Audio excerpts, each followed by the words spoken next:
अमेठी और रायबरेली से नॉमिनेशन के आखिरी दिन कांग्रेस ने अपने उम्मीदवार घोषित कर दिए हैं। माना यह जा रहा था कि अमेठी से राहुल गांधी तो रायबरेली से प्रियंका गांधी चुनाव मैदान में दिखाई देंगी, लेकिन ऐसा हुआ नहीं। राहुल गांधी को अमेठी की जगह रायबरेली से चुनाव लड़ाया जा रहा है। अमेठी से गांधी परिवार में से कोई भी चुनाव नहीं लड़ रहा है, बल्कि कांग्रेस के एक सामान्य कार्यकर्ता किशोरी लाल शर्मा अब अमेठी में स्मृति ईरानी को टक्कर देते हुए नजर आएंगे। राहुल गांधी या फिर गांधी परिवार का कोई सदस्य अमेठी से चुनाव क्यों नहीं लड़ रहा है, इस पर जब तक चुनाव चलेगा तब तक रिसर्च होता रहेगा। लेकिन कांग्रेस की अमेठी और रायबरेली की स्ट्रेटेजी ने स्मृति ईरानी और भाजपा की स्ट्रेटेजी पर पानी फेर दिया है। स्मृति ईरानी को अब हार की चिंता के साथ इस बात की भी चिंता होगी कि राहुल गांधी के सामने हारने में और उनके कार्यकर्ता के सामने हारने में दोनों में बहुत फर्क होता है। दूसरी तरफ 2024 का लोकसभा चुनाव 2014 और 19 से अलग है, बल्कि पूरी तरह अलग है। इस चुनाव में पहले जैसी मोदी लहर कहीं दिखाई नहीं दे रही है। ये सभी जानते हैं कि स्मृति ईरानी का अमेठी लोकसभा के लिए कोई योगदान नहीं था, बल्कि मोदी लहर में जैसे बाकी सांसद जीत रहे थे ऐसे ही स्मृति ईरानी भी जीत गई थी। इसलिए अमेठी से इस बार भी राहुल के सामने स्मृति ईरानी ही जीत दर्ज करती, ये इस बार बहुत मुश्किल काम था। और यदि राहुल गांधी ही अमेठी से लड़ते तो क्या मैसेज बनता?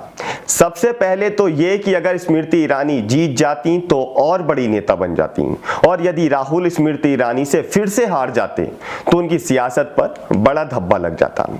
केएल शर्मा के आने के बाद यदि स्मृति ईरानी जीतती हैं तो कोई बड़ी बात नहीं है, और यदि हार जाती हैं तो कांग्रेस स्मृति से राहुल गांधी की हार का बदला उनके एक सामान्य कार्यकर्ता से हरवा कर ले लेगी।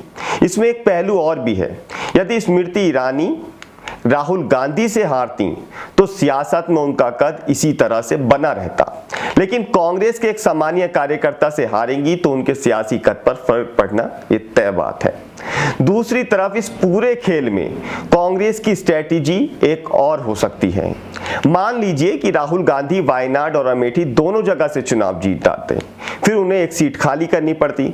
जाहिर है ऐसे में राहुल वायनाड नहीं खाली कर सकते थे, क्योंकि वायनाड ने बुरे वक्त में राहुल गांधी का साथ दिया था। ऐसे में उन्हें अमेठी खाली करनी पड़ती, फिर अमेठी में उपचुनाव होता तो स्मृति राहुल गांधी पर धोखा देने का आरोप लगाकर उपचुनाव जीत जाती। अब भी राहुल को दो में से एक सीट तो खाली करनी पड़ेगी, वायनाड या फिर रायबरेली।